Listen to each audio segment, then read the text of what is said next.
Hey guys, how's it going? Jay here. Just sort of wanted to try a video essay for this game, Life is Strange Double Exposure, because it is giving me a lot of thoughts and thoughts that I want to express to you and have a discussion about, really, because I'm such a lover of this franchise and because it's such a narrative driven game, it obviously leads to discussion. I know there's a lot of bad blood, shall we say, about this particular title, so I just wanted to write some stuff down and speak it to you guys and see what you all think, really.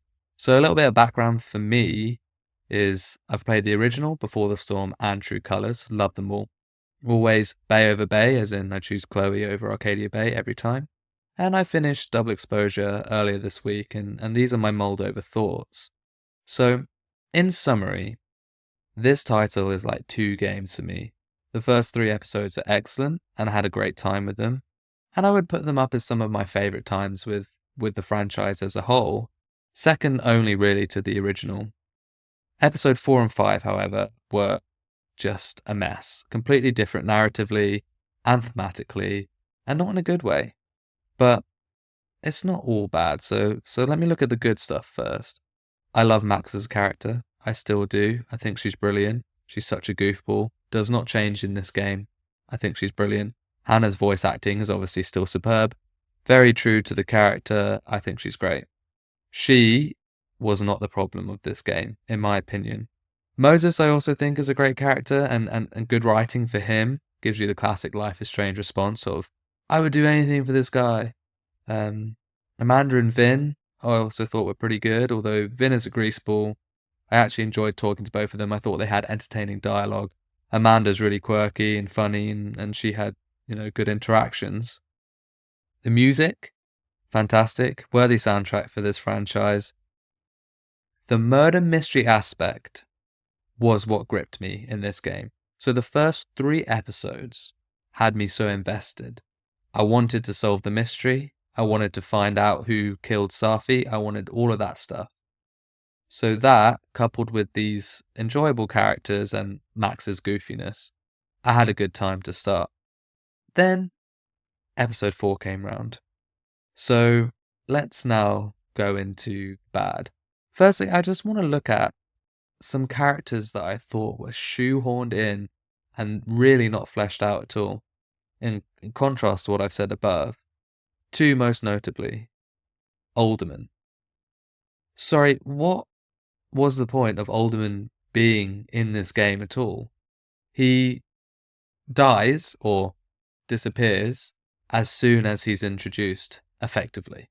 He's in it for less than a full chapter. And there's not really any explanation for his death. It doesn't happen to anyone else. It only happens to him. And it makes his character feel completely irrelevant. And especially because he had some interesting bits. Like, it felt like he was onto Max and her powers. And that could have been a really interesting plot to pursue. But then he just dies. And he's just non-existent from the game. With no explanation, really. And it's just such a shame. And I was thinking, maybe they are setting him up for an appearance in the second game. Maybe he's going to be a prominent character in the second game. But if you're going to do that, don't make them feel useless in the first game. Because then it has people like myself coming on here to discuss how ridiculous and stupid it was that a character like him can even exist in the first place if he's just going to die straight away before he even does anything. Next is Maya Ricardo. Her story, albeit very, very sad, I feel it's very underdeveloped, and it really only serves to give extra FUD to Safi's rampage. I can't speak for the writers here, obviously, but from my perspective, it's almost as if they thought that the blocking of the publishing deal would not be a good enough reason for her to go on such a big rampage, so they've added in this Maya side story to sort of give it extra venom. But it doesn't work, because it's not fleshed out, and as I've just said, it was a side story. It was always a side story. I don't even think she's mentioned in the first chapter, and then when she starts coming up in chapters 2 and 3, it's always to the side. She's always a side discussion for the general main mission of finding out Safi's killer and finding out who blocked her publishing deal. So when then chapter 4 comes round, and the whole premise of it is framing Lucas for what he did to Maya, it felt just so out of place. It's like I'd been jerked from one story to another one with no breather in between. And it felt like I was playing a different game at that point. Because, we've gone from a murder mystery to, well, I don't even know what. It was just like a superhero gone wrong villain story or something like this. And that was quite jarring, to be honest. So if you look at Lucas, after you frame him, and he takes Safi outside and tells her the truth, she then goes on this rampage and unlocks this new power in her rage, where she can get into the minds of people and basically disable them. And the reason for this is because she has this newfound anger, or at least the player is led to believe that's the reason for this. And that newfound anger is because Lucas has told her that it was in fact her mum, Yasmin, that was the one that blocked her book deal. So you run up to the overlook where Safi is with Lucas's gun and Yasmin, and she's confronting her about the publishing deal. And you're supposed to think, as a player, this is the big turning point in the game. This is the point where I'm going to find out that Yasmin is actually the big bad, and she's going to have a big reason for all of this. And maybe it's actually Yasmin that kills Safi, or something along those lines. Or at least I was hoping. I was hopeful at that point. But no. Yasmin's response basically fries down to, I am controlling, the world is a cruel place, I'm protective of my daughter. Which is just so flat. The writing is so flat in that there is no oomph. There is no magic dust, it's just boring. And then Safi shoots her over it, which is just insane. Absolutely insane. There was no narrative drive, for that response. It just fell off a cliff. It was like it was building, and then it just disappeared. All of the momentum just gone. And now you're thinking, where is this game going? Because it doesn't make any sense anymore.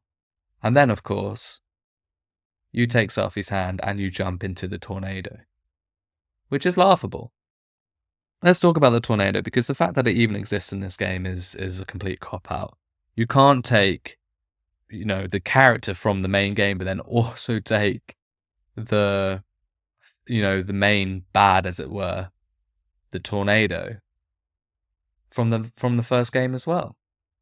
Have some originality. If you're going to do this story, make a new one just with the same characters. It's just, I couldn't believe it even existed, but it does, and they jump into it. And that leads us into the absolute mess that is Chapter 5.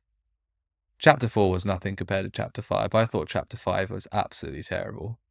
So, this segment in Chapter 5, when you jump into the tornado and you're sort of going in between the worlds, reminded me sort of in the first game when Max is jumping through the photos in the dark room and she's going through all of the places that she'd been through previously on her journey over the course of the week.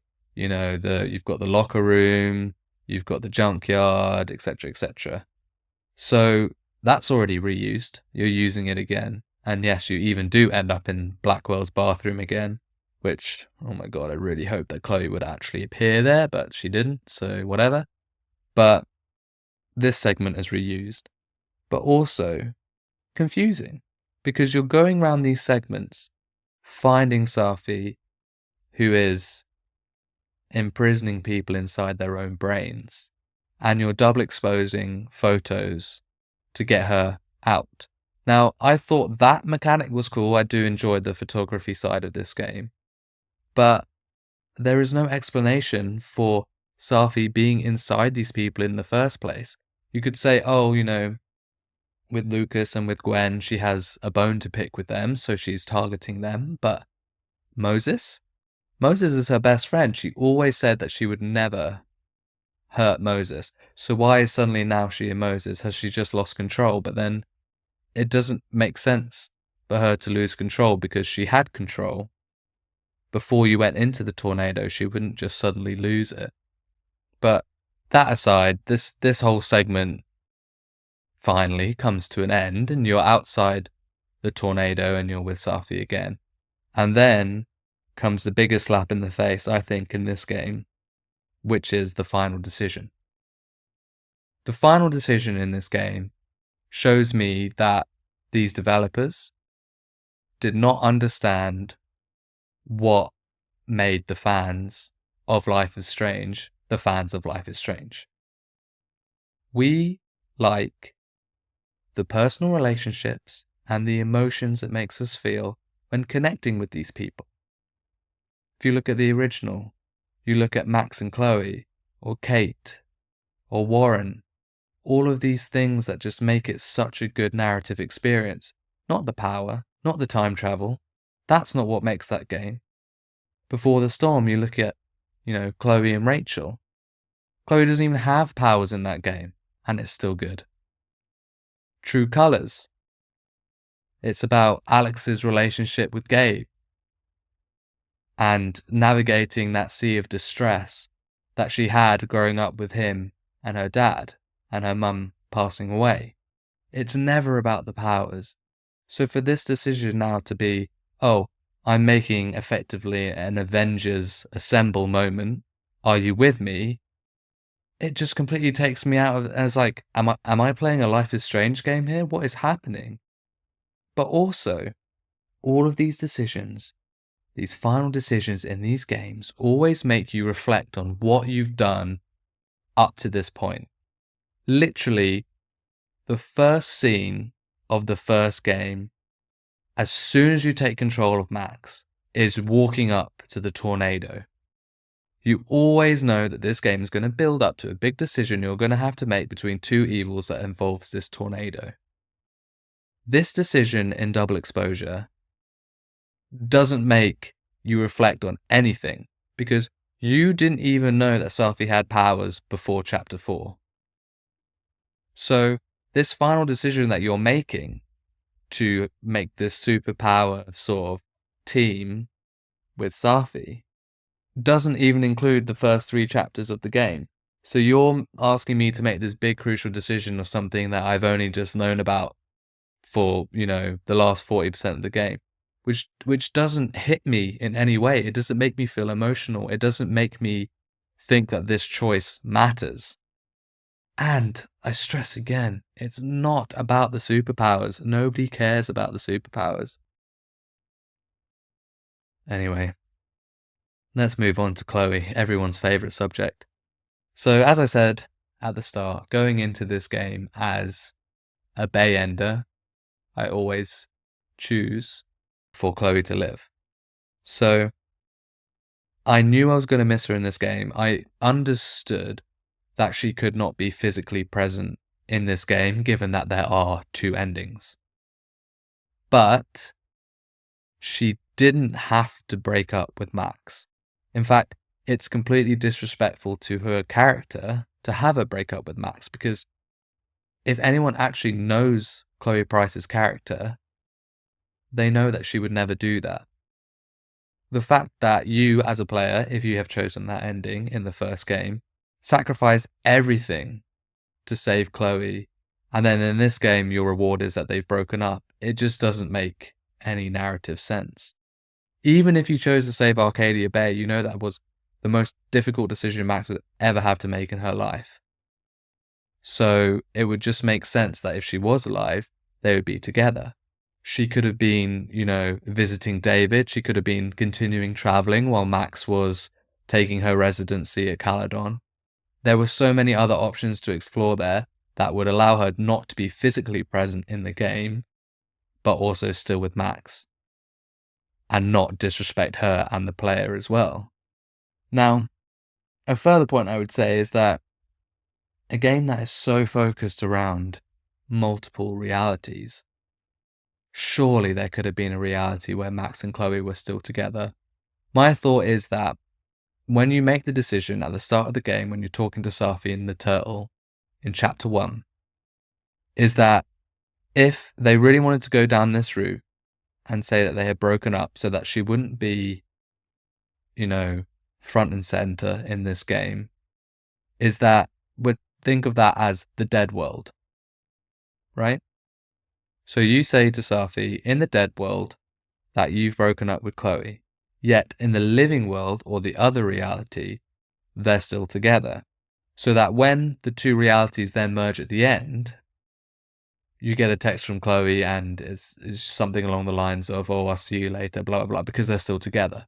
That would have made more sense to me, because then you can have her not really existing in the game, but you can then have her coming back at the end and it's like, oh, actually, this is the real reality. And it doesn't feel disrespectful then to the player.